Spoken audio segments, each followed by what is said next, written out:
Good morning. I'm Tony Fulmer, Chalet's Chief Horticulture Officer, and we're here this morning with hopefully what will be a really fun experience for you today. This is a class that Jennifer Brennan, my esteemed friend and colleague, and I wrote a number of years ago, and we've given a few times over the years, and it's interesting. It's maybe a little bit more fun when we give it in person because we actually give it as a quiz, a true-false quiz. And so for those of you that have printed it out ahead of time, you see that it's in that format. So it may be kind of a fun thing for you to take it as a true-false quiz, and we'll go through and explain why something is true, or if it's false, I'll try and debunk that and the reasons why that this is something that you shouldn't be practicing in your garden. So again, I want to give full credit to my colleague Jennifer because she and I wrote this together some time ago. So without further ado, let's get started. We're going to talk about some things in general gardening, watering, fertilizing, pruning, and then a couple of earth-friendly techniques at the end. So please, if you'll hold your questions until the very end, I will try and address those when we get to it. So look forward to starting this with you. So no cheating, keep your eyes on your own paper if you're taking this with someone else. And so here we go.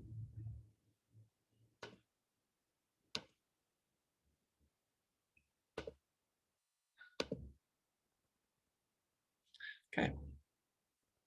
So we'll start with a couple with general gardening. True, false.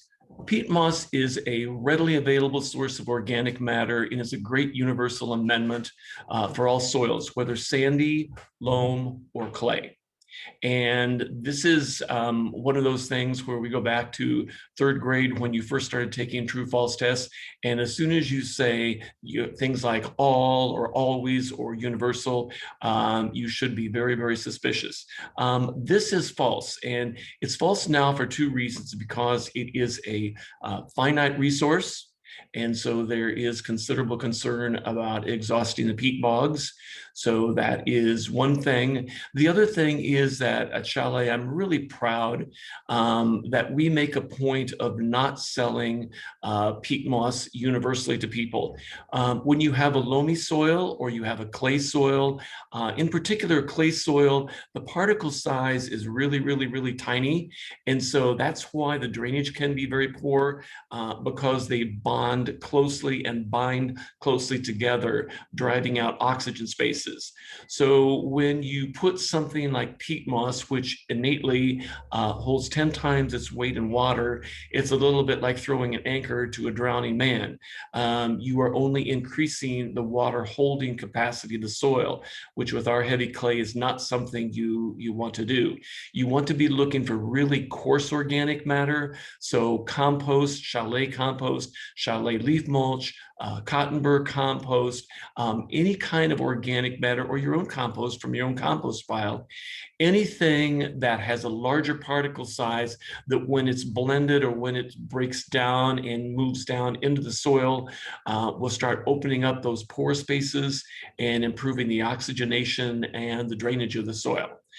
So for those of you here along the shore, the lake shore, where you have a higher sand component and you actually find that you have to water frequently because your soil drains so well, you are the people that I would say it's fine for you to go ahead and buy peat moss because, again, it's a binder. It retains moisture, and so it will help bind those large sand particles together and improve the moisture holding capacity of the soil. Always plant the top of any plant root ball, even with the surrounding soil grade. Generally, that is true, but like so many things in life, there are exceptions. And so some of the exceptions would be clematis. And, when you read about clematis, you always read that you want to plant them 1 to 2 inches deeper than they're growing in the pot. There is a fungal organism that may attack them, and it may cause the top of the plant to die right at the soil line. And so if it's planted at the soil line and it dies all the way back down to the crown of the plant, it may be dead. If you plant it 2 inches deeper than that, if you strip the leaves off the bottom 2 inches of a young clematis, and you put it in the ground. Don't be afraid to cover those 2 inches of stem up. And then if for whatever reason you've overmulched or you've overwatered and the plant collapses and dies down to the soil line, chances are that those the stems that are 2 inches below the soil surface will still have dormant buds. And if you correct either the drainage or the watering, it's conceivable if you cut them off, the plant can regrow, because the crown of the plant, the root system, is fine, and you should have some dormant buds. Now, there are other things that are the converse of that. So there are things such as dwarf fruit trees. And with the dwarf fruit tree, you want to make sure that you plant it even a little bit higher to make sure that that graft union, which makes it a semi-dwarf plant, stays above the ground. If you plant a dwarf or semi-dwarf fruit tree, for example, deeper, and you cover up that graft union, they're actually grafted on a dwarfing rootstock.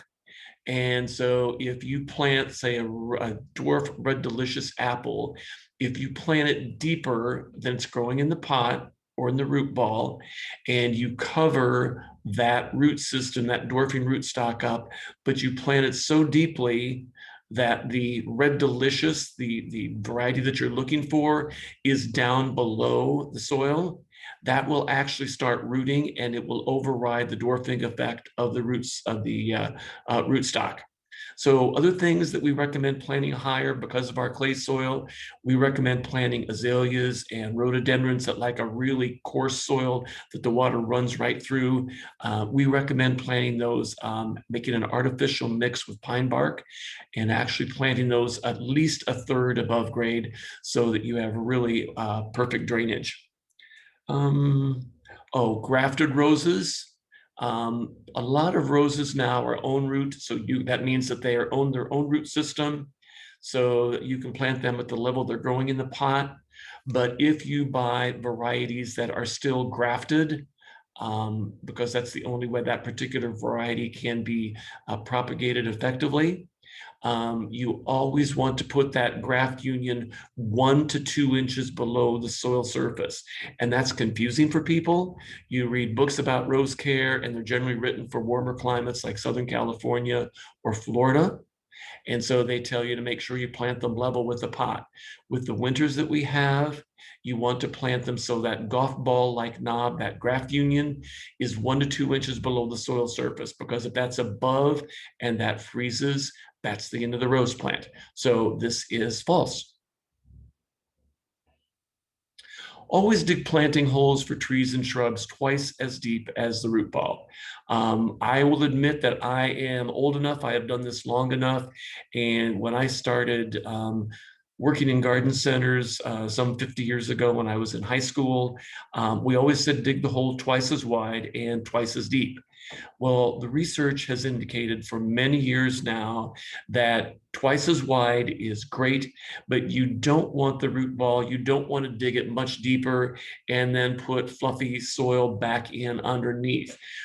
Especially with boiled and burlap plants, when that root ball is rolled in and strikes the bottom, what it may do is compress that loose, fluffy soil, and over time with watering, that may settle. And what you don't want is, again, you want that root system, even with the surrounding soil surface, it's used to getting oxygen at a certain level. So you don't want it sinking down deeper and cutting off the oxygen supply to the roots. That's a very, very, very bad thing. So generally speaking, you always want to, if you have the energy, dig the hole twice as wide. And I admit I'm getting older now, and so I'm lucky to dig the hole, period. And so what you want to do is, if you happen to dig the hole a little bit deeper and you measure the root ball and you see that it's going to be an inch or so below, or even just a little bit below, make sure that you actually go in with your foot or your hand, if it's something smaller like a perennial, and actually tamp or firm that soil in the bottom. So when you put that root ball of the plant in the hole, it's sitting on firm soil and will not settle. So this one also is false. This is a really good one. Drainage material, gravel, sand, plastic peanuts should be added to the bottom of containers to improve drainage. The answer to this is a resounding no. And I know everybody does it, especially when you get big containers. The concern is, well, if I put soil or potting soil in there, it's going to be so heavy, I can't move it. Well, you really, and I know people do it all the time, but you really shouldn't. What happens, and I won't go into all the engineering of it, but when you shorten that drainage column, so if you have a pot that's 12 inches deep and 4 inches of that is gravel or sand or something in the bottom, and then you have potting soil over the top of that, what happens is when the water is flowing through, when it comes to a different structural size material, it will actually stop and it will tend to move laterally. And then the soil will have to become completely saturated before it goes through and breaks into that different textured material like the gravel or the peanuts or whatever in the bottom. So it's really best for plants. And this certainly applies, we can take this a step further, and this certainly applies to plants that are in the ground as well. You never, ever, ever want to dig a hole and put some kind of what you think is drainage material in the bottom, because it does exactly the same thing in a clay or in any kind of a hole. It shortens the drainage column. And if you think about it, it's a little bit like adding gravel to the bottom of a closed bathtub.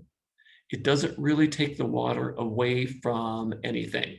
So this is absolutely false, whether it is putting it in the bottom of a container or whether it is putting it in a hole in the ground. This is false. Newly planted trees should be staked securely. This also is false.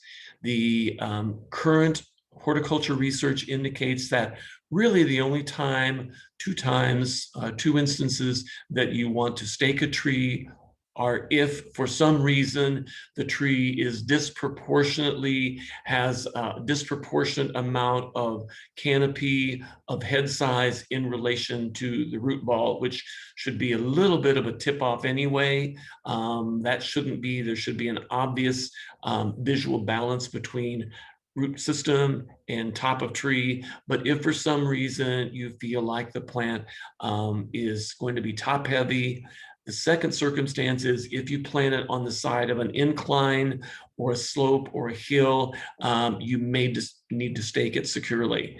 But if you do feel that you need to stake something, as soon as that plant is rooted in, as soon as you shake it and you feel resistance and you know that the plant is rooted in, you want to get the stakes off of there as quickly as possible, because a lot of research has been done, and the action of the wind taking that tree back and forth will actually cause it to root more quickly and more deeply, and that's much, much, much better for the plant.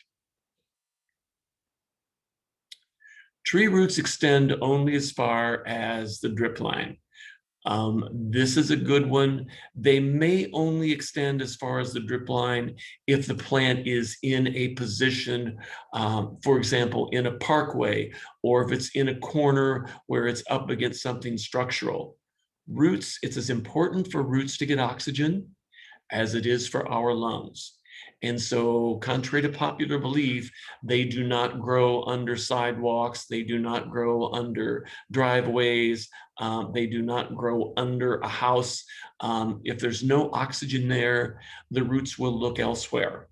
And so they're in trees or shrubs that are out in open areas where they have an unbridled access to soil in all directions. They will tend to grow that way. So when you're watering, think about that, especially on mature trees like this year earlier when we were certainly in a severe drought. When you want to water a mature plant, you generally do want to go out beyond the drip line, because a lot of the feeder roots, the ones that take up water nutrients, are close to the surface. and they certainly go beyond the drip line. And just as a matter of course, I should say, a drip line is just that imaginary line down from the outer ends of the branches. So you take that line and you go down, and that's the drip line. So far, everything has been false. So how are you doing so far? Okay, bulbs planted upside down won't grow. This is also false. And this is actually counter to what is a kind of a fun technique, that is one way that you can delay your bulbs.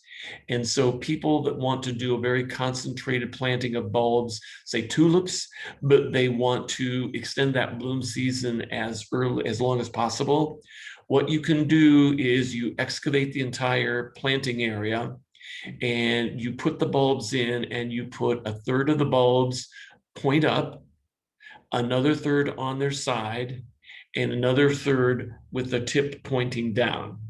And Mother Nature, in her infinite wisdom, will take care of that. And there is a phenomenon known as geotropism, where the plant will actually, those plants that were either on their side or upside down, the root system will actually turn the plant, and it will eventually, both of those cases, the plants will right themselves. But it takes some time to do that. So in doing so, what happens is the plants that are on their side will bloom anywhere from 5 to 7 days, maybe 10 days later than the plants that were planted upright. And then the ones that were completely upside down will come in 10 to 14 days later than the plants that were planted upright. And so this is absolutely false. They will grow, they will just bloom later. This is for acidifying, and this is kind of a concern for us because typically we have a very alkaline soil here in the Chicago area. And so when we try and grow things like blueberries, rhododendrons, azaleas, hollies, acid-loving plants, we need to work on acidifying the soil. So our two major options are aluminum sulfate or elemental sulfur. Now, aluminum sulfate is not the longer lasting acidifying agent. I love Jennifer's analogy, and I've heard it many times, and it's really, really appropriate. She compares it, aluminum sulfate, to the Snickers candy bar the night before a marathon, and the sulfur to the complex carbohydrate meal. So what happens is the aluminum sulfate starts working faster, but like the sugar rush, it burns out. And so you have to apply it more frequently because it does break down and stops acidifying more quickly. Whereas the soil sulfur, if you incorporate soil sulfur, you can go ahead and put that in at the time of planting. And if you were to take a pH test to check to see how it's dropping the pH, what you would find is it would be weeks, months, actually literally months before the soil pH starts dropping.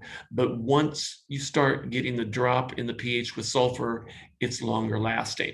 Now, that doesn't mean with crops like blueberries that are highly, highly, highly acid loving that you don't have to repeat it multiple times as a top dressing. So you would incorporate the soil sulfur into the soil, but then you would top dress that multiple times a year, because you have to remember that even our Lake Michigan water is alkaline. So every time we apply artificial water to the plants, we are countering any acidifying effect that we're getting from the acidifying agents. Now, this is also a question, I failed to mention hydrangeas. For some reason, those people, when we buy what we call the mop head hydrangeas, the ones that can be either pink or blue, when you buy them from us and put them in the ground, even if you buy them and they're purplish, or some people call it purple, they're partially purple and partially blue, that's because they've been able to control the acidity of the media in the pot. Once you get it in the ground and it starts growing out, if you don't use an acidifying agent, our naturally alkaline soil, the flowers the following year will be pink. And invariably, people that have pink hydrangeas here want them blue. And so for those of you that insist on that, then you need to be prepared to use sulfur over a period of time, a regular basis, not only liberally at time of planting, but then you're going to have to apply it topically to the soil surface under the drip line multiple times a year. And it begs the question, can we use both? Yes, so what you could do is incorporate the soil sulfur in the planting hole, give the aluminum sulfate 1 or 2 times as you're waiting for the soil sulfur to drop the pH. Watering. Fortunately, with these rains that we've had in the last 10 days or so, the drought has been certainly alleviated or lessened to some extent, but these watering principles are really important. So this is one that we run up against all the time. Sprinkler systems are meant to be a complete answer for all landscape watering needs, be it turf, trees, annuals, perennials, ground cover. And so the 2 words in there that should be the tip off, especially for those of you that have sprinkler systems and believe this to be true, complete is one word that is not appropriate, because you have to think about, on an established tree, what the depth of the root system compared to annuals or perennials or turf, where the root systems are very, very shallow, but the tree roots are much broader and much deeper. So it's false for that reason. It is not a complete answer, and primarily because of trees. We also have a tendency to use sprinkler systems, perhaps not as effectively as we should. We don't calibrate them. We don't know how long, how much water you're delivering when you leave it on for an hour. We can talk about that later. Someone wants to ask the question later. But we really, and certainly when you put a sprinkler system on, an in-ground irrigation system, and you leave it on for 5 or 7 minutes, Monday, Wednesday, and Friday, which I hear all the time, all you're doing is dampening the soil surface, you're wetting the foliage. So if it's something that, whether it's turf or whether it is a plant that's susceptible to fungal diseases like roses, all you're doing is dampening that foliage and making it more susceptible to fungal diseases. And plants, I always tell people, plants are as lazy as we are. And so if the water is always right there at the surface, then they respond with a root system that is right at the surface. And so you've got a weak plant with a weak root system, and it's much more susceptible to all kinds of stress, particularly environmental stress. So those of you that are using those sprinkler systems 5 to 7 minutes every other night or every night, you need to rethink that and live by the mantra that water deeply but infrequently. And that way you allow that soil surface to dry a bit, and those plants will respond by trying to put down a deeper root system to try and find the water that's in the soil. If you're not sure when to water, allowing plants to wilt is a useful indicator that it's time to water. False. Do not do that. Every time a plant wilts, growth potential is lost. The plant is stressed. And so particularly on fruiting things, like your tomatoes, if you have tomatoes in a container and it's on a hot balcony or on a hot deck where it gets a lot of reflective heat, and you come home every day and that plant is wilted, it's going to affect your yield. The plant is going to respond. Plants are pretty smart. They may be lazy, but they're pretty smart. And so when they're stressed, they're going to do something to conserve resources. And the first thing that they're going to do is they're going to stop flowering and producing fruit, because that's a huge expenditure of energy. So always be ahead of that wilting curve. Water before the plant wilts. Once deciduous plants, plants that have lost their leaves in the fall, it isn't necessary to water anymore. That is especially not true for new things in what I would call their freshman year. So their first year of planting, or even in their second year, if it's been really, really, really dry. Just because plants have dropped their leaves in the fall, that doesn't mean that there isn't still metabolic activity going on. And so as long as soil temperatures are above 40 degrees, even though the tops look dormant on deciduous plants, there's still cool stuff going on. Those plants are still metabolizing, they're still taking in nutrients, and they are still taking in water. So you really want to make sure that if it's been a dry fall, anything new, and that's whether it's deciduous or whether it's evergreen, you want to make sure that those plants, that ground freezes solid with adequate moisture around the root system. A lot of winter damage, and again, whether it's a deciduous plant or an evergreen, comes from dehydration. So make sure there's plenty of water in the ground before the ground freezes. Annual rainfall is cumulative for plants, so if we had a wet spring, there is little need to water later. I think this can be answered in just one sentence. If it's a hot day and you had a drink of water at 6 o'clock and you go out and exercise all day, if you had that water early in the morning, you don't need water again. Clearly, this one is false. Watering in the heat of the day will burn foliage. This is an interesting one. I'm not quite sure where this one got started, but I've certainly heard it over the years that I've been in the business. I've certainly heard it a lot. It's great if you're watering during the day to make sure that you keep the foliage, the water down on the ground. It's not going to be absorbed through the leaves. So keep it off and keep, use that watering wand. And, to me, this is a plug for watering wands. I don't know how you garden without a watering wand.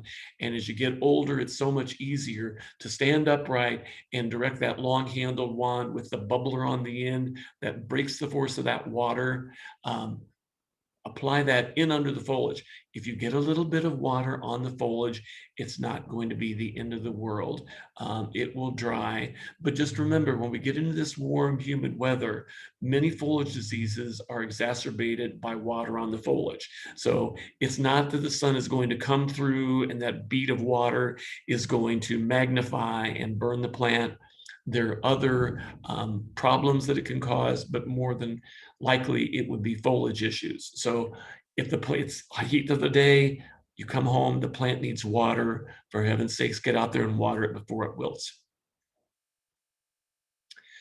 And then this leads into a very logical question. If a plant is wilted, it always needs to be watered. This is one that is very easy to understand how people get confused about this. A plant wilts in both cases. It wilts if it is too dry or if it is already saturated. And so the problem is if the soil is completely at saturation point and all the oxygen spaces in the soil are full of water and there's no percentage of them that have oxygen in there, the plant needs oxygen to transport water. So if the soil is saturated, the plant can't take up water, so it will wilt. The other thing is, if you come home and let's say you look at a bed of impatiens or a bed of hydrangeas or a bed of coleus against a south side of a brick wall in the middle of the day and it's wilted, but the soil looks moist, what you need to do is feel that soil, and if it's wet, then don't water and check it a few hours later after it has gone into shade and see if it hasn't perked up. Because what's happened in that particular case, that reflected heat is just causing the plant to lose water faster than it can absorb the available moisture in the soil. And so it's just a matter of it catching up a little bit later when the leaves start cooling down after they get in some shade. Fertilizing. Now here's the soil acidifier. Fertilizing trees and shrubs in the fall makes them more susceptible to winter damage. This is one that could be argued that it's true. And again, this is one that I grew up with, and for many years, it was believed that was the case.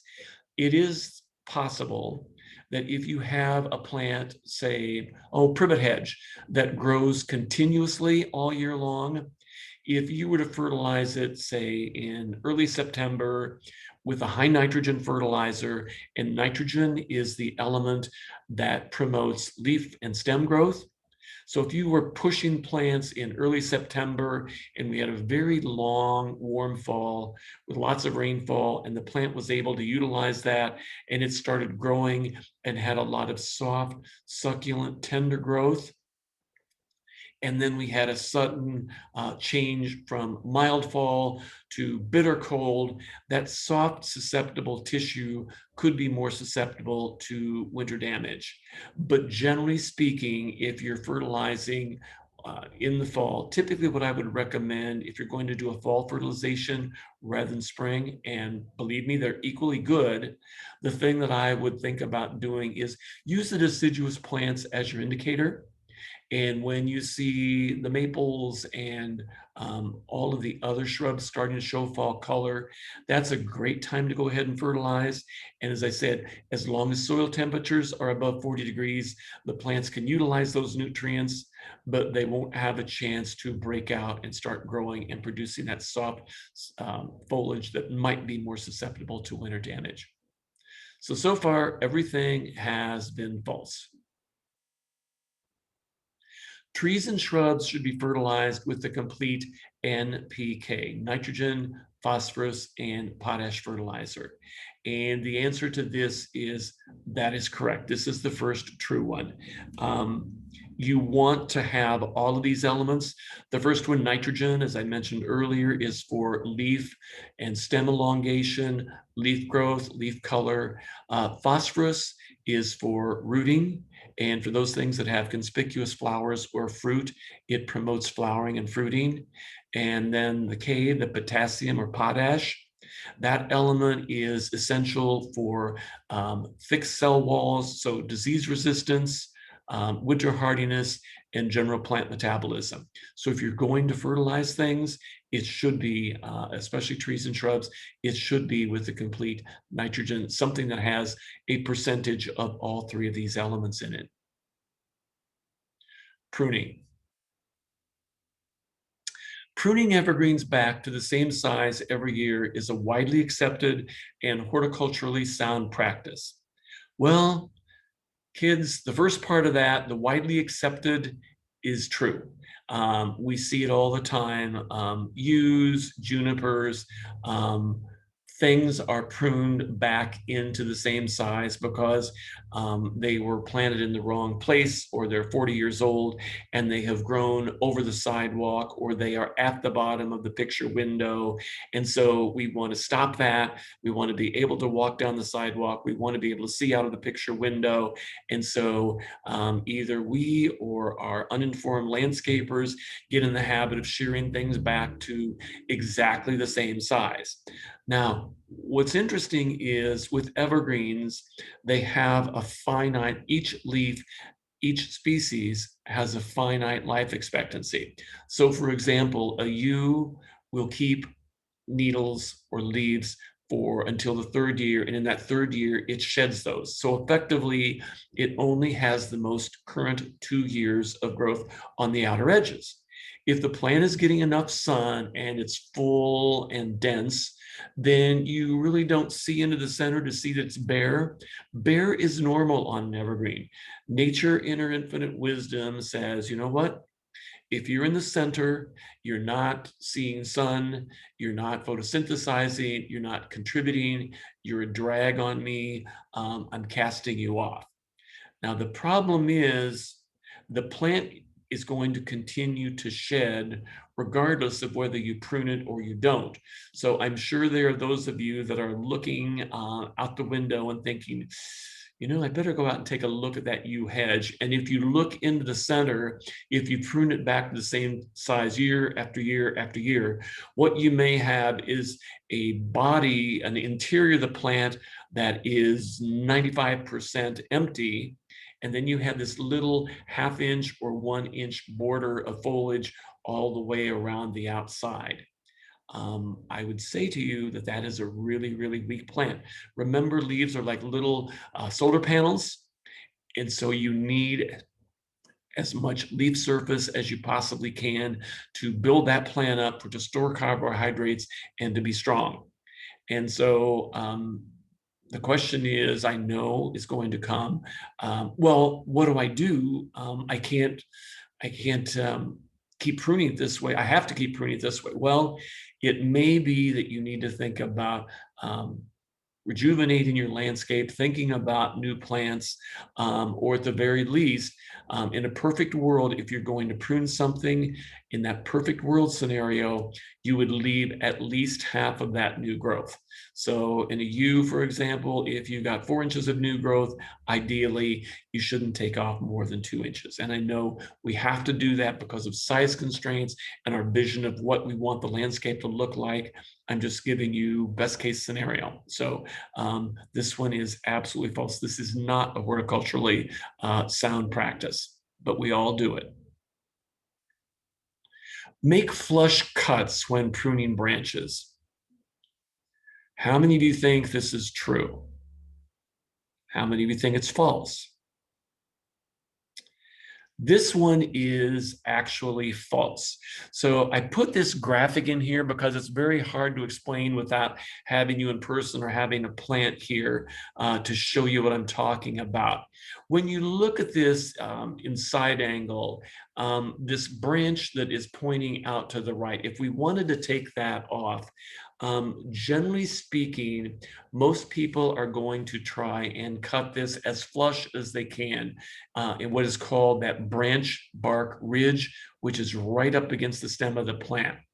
So what you get when you do that, not only do you get a much larger wound, much larger surface area to heal, but take a look at that branch collar.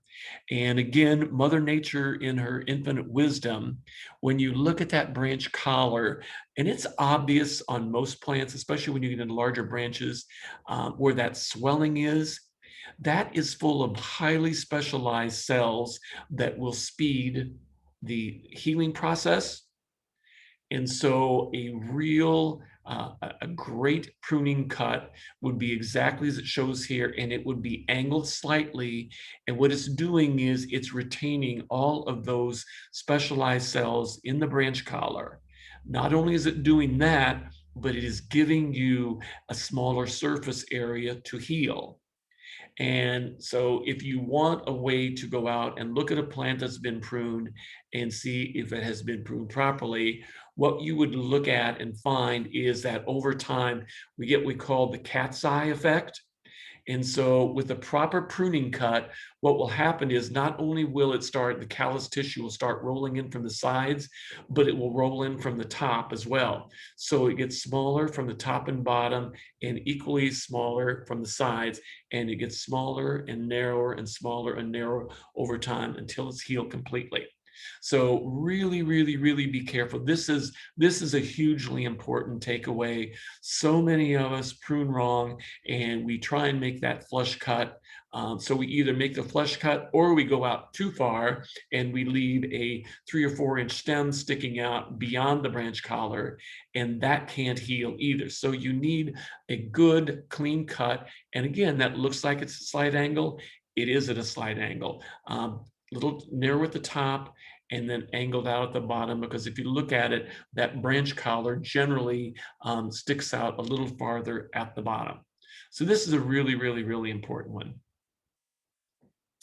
And then following up on that, it seems legitimate to ask or say, true, false, are these asphalt emulsion wound dressings, the black tars that come in a spray can, do those promote faster healing of pruning cuts? And again, this is one that has changed with time. For many decades, I sold lots and lots and lots of this as someone that worked in retail centers as a garden center. Now it's probably been easily 2 decades that we know this is not true. And in fact, if there is moisture on that cut, when you apply the wound dressing, it can actually seal that moisture in and can be deleterious and start causing heartwood rot. So if you make, the most important thing is to make that cut properly. We'll go back for just a second. Make sure that you're leaving that, don't cut at the branch bark ridge, leave the branch collar intact and prune beyond that at an angle. And then nature will take care of the rest. It will heal properly if you make the right type of cut. Turf. Lawn rollers are the best way to level a lumpy lawn. Again, this is one of those practices that in the spring, I still see what we call the mow, blow, and go guys taking these rollers off of their truck filled with water, and then they run around over the top of them, compacting the soil and trying to drive out and make everything as smooth as your dining room table. Not good. This is false. So it's false in two respects. In the first place, if you were to do that, if you absolutely insisted on that, what you would need would be something with so much weight that it would not be, to really smooth out those lumps, you would need so much weight that it would look like something that you see when they're putting down new asphalt. You would need a big roller like that. And the second thing is that if it is really, really wet, and if you are using somehow you get a hold of a very, very heavy roller, what you're doing is, if you're compacting that soil, what you're doing is you're driving out the air spaces.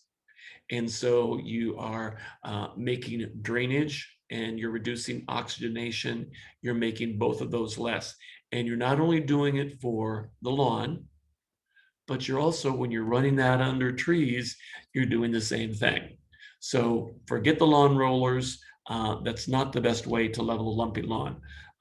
If you have a few bumps or humps in the lawn that are making you crazy and you're scalping those, it's a little bit of work. But what you do is you make an east-west and a north-south cut. So you make a crossing. So basically what you do is you divide that lump into quadrants, and then you very, very gently get under there and, I don't know how to say this, I guess strip the sod, and you can lay the 4/4 back.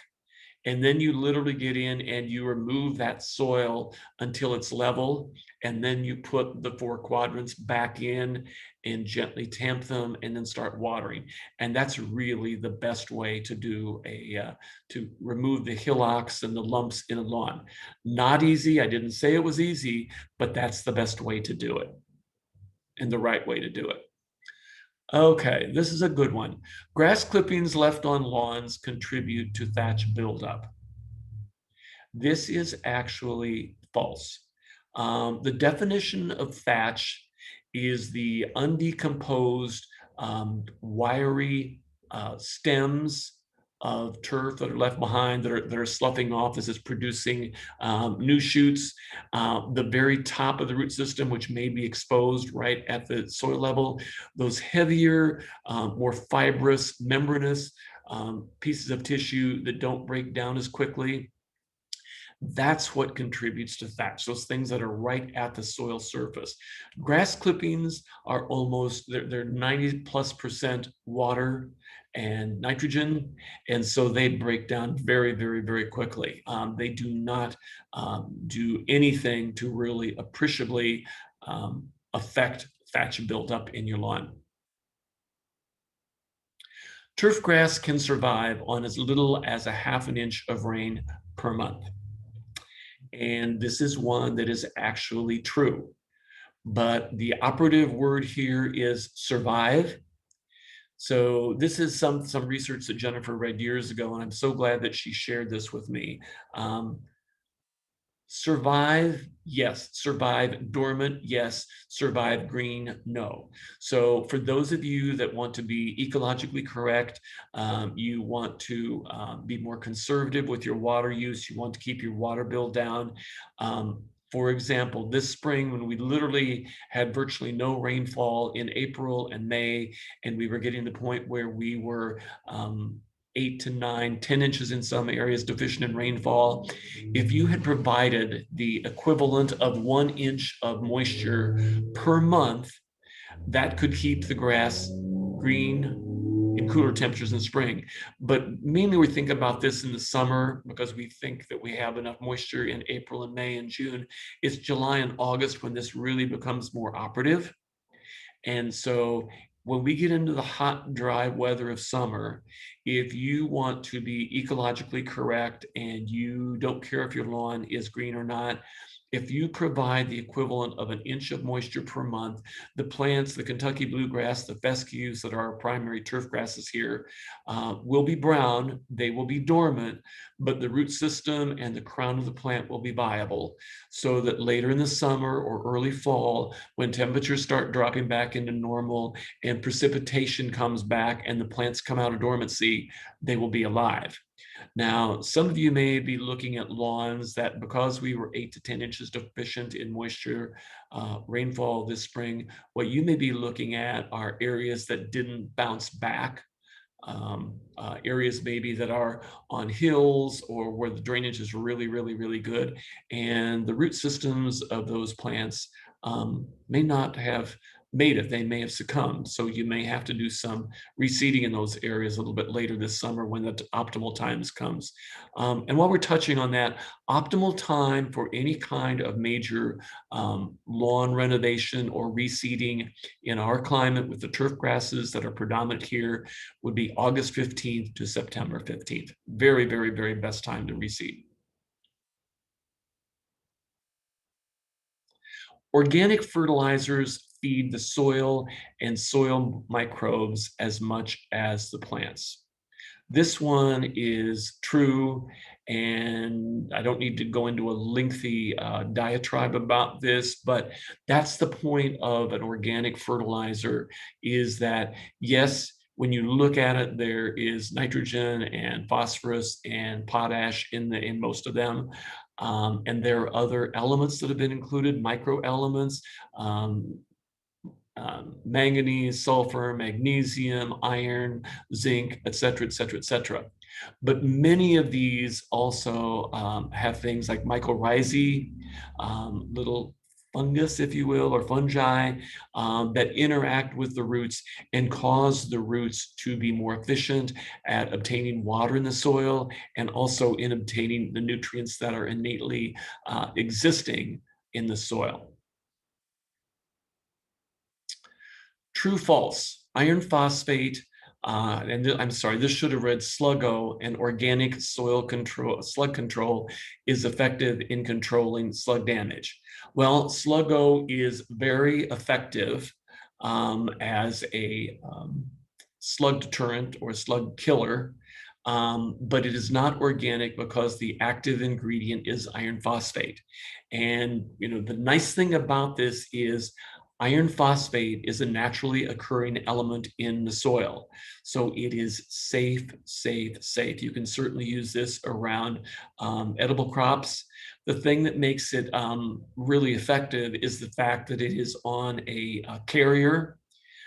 It's embedded on a carrier that slugs and snails find irresistible. And so they ingest it.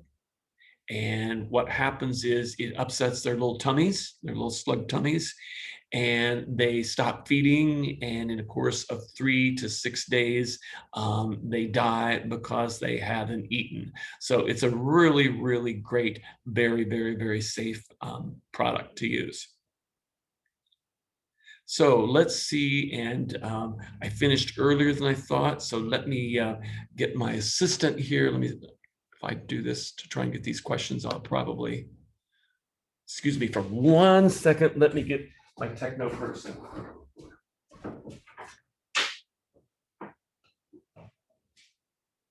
Questions.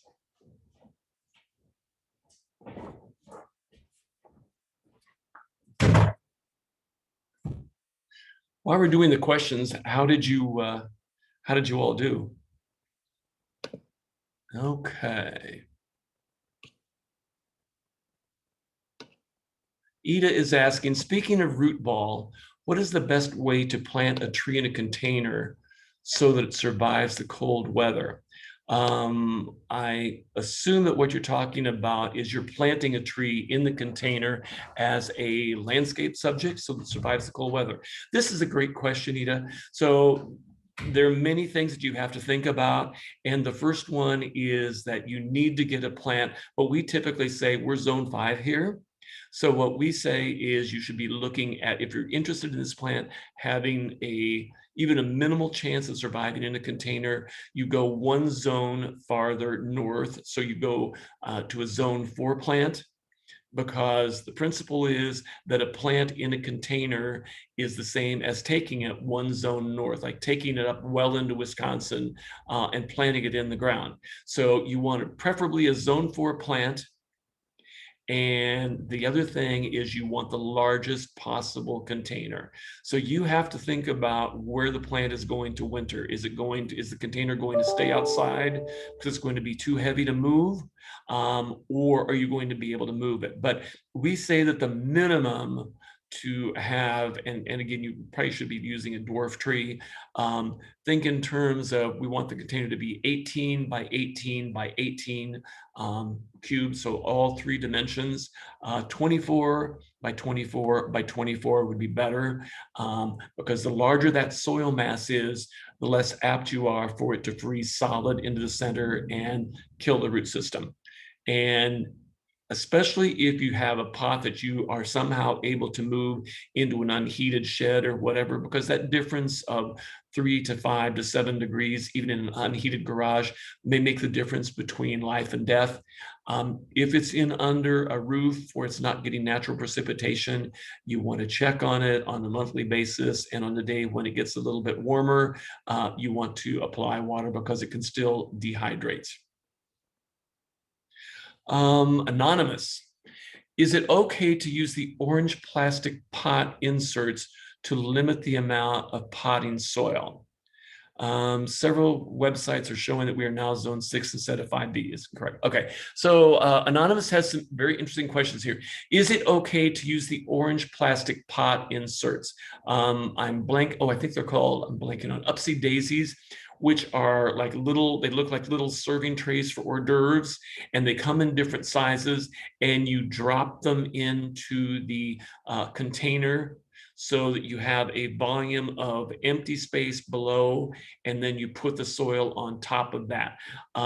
Yes, they're okay, but in those in particular, then you want to make sure that you want that, the only thing that should be above those would be the soil. Because again, you want the largest possible soil mass, the longest soil column that you can, and not only for maximum drainage, but also the smaller the soil mass, the more frequently you are going to have to water. So yes, those are fine. Several websites are now showing that we are zone 6 instead of 5B. This is up for discussion. I would say you better stick with 5B. For those of us that, push the envelope and try zone 6 plants, all it takes is a winter like this past winter, and you are going to have dead plants. So even though there is a phenomenon, which we all know, that climate change is a real thing, but this winter is a great example that every once in a while, and all it needs to be is a week or 2 weeks, and we had those temperatures that were minus 25 and minus 30. And if you have zone 6 plants, even if they're in a little bit of a sheltered location, you probably lost them. So probably for safety's sake, unless you're willing to spend money and you are willing to risk losing plants after a year or 2 or 3, probably should stick with the 5B. And certainly closer to the lake, the benefit of the microclimate of the lake, you have a better chance of pushing that zone 6 recommendation and zone 6 plants. Jen, I bought 2 beautiful clematis from Chalet in spring, but did not know about 2 inches, planting them 2 inches deeper. Should I dig it in again or build up soil around it? Jen, what I would say is as long as they're doing well, leave them alone. Don't change them now, because now they've been in the ground and that root system is at the surface there. Clematis have a very shallow root system. So you want to make sure that you have those as close to the surface as possible. The big thing is to make sure that you are not doing lots and lots of mulch. Don't put 2 or 3 or 4 inches of mulch right up against the stems of the plant. That's the thing that is most apt to encourage any kind of fungal problem with that. Let's see. Okay. Mike says he got 2 incorrect. You know what? That, Mike, that's still an A. You did well. Don't beat yourself up about that. Okay. Should the brown foliage in the center of a juniper be removed? That's from Pam. Pam, that depends. Use an arborvitae, those older needles into the center. As they age and as they have come to the end of their life cycle, they will tend to drop through. Junipers have a tendency to hold theirs a little bit more, but eventually it will drop off unless that brown foliage is on a stem or a branch, maybe that has been broken for some reason.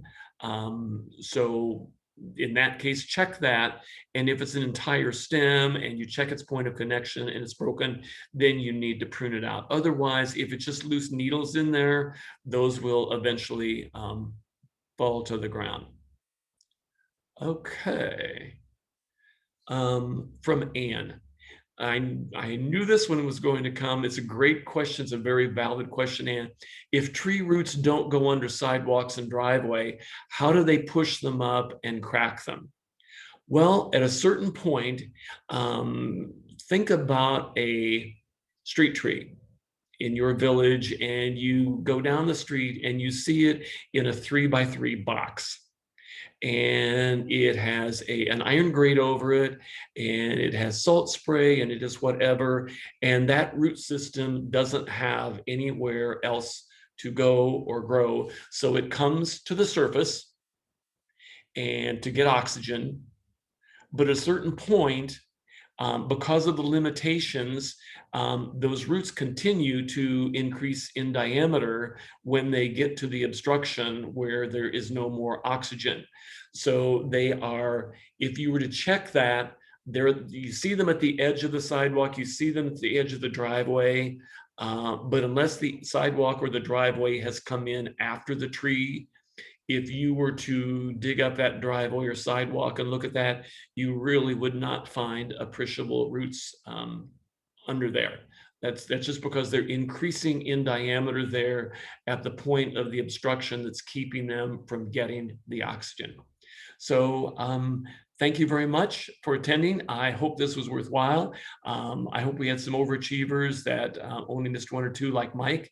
And I hope that this gave you some aha moments and maybe brought you up to date on things that you had learned that have changed, and that this makes you a better gardener, because that's what we're all about. Thanks so much.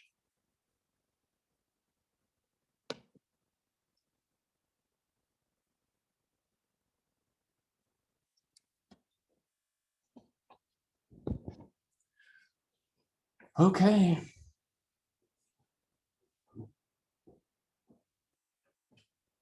All done. I think well.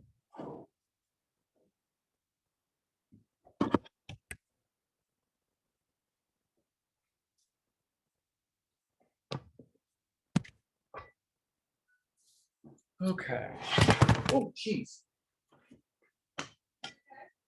Yeah, I'm okay. Your tablet slipped. Thank you. Thank you. This time, I don't think we had a bunch of people asking about how they didn't get their handout or whatever. That's good. So that's good.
Yeah, thank you. Good job. Bye. I'll be back.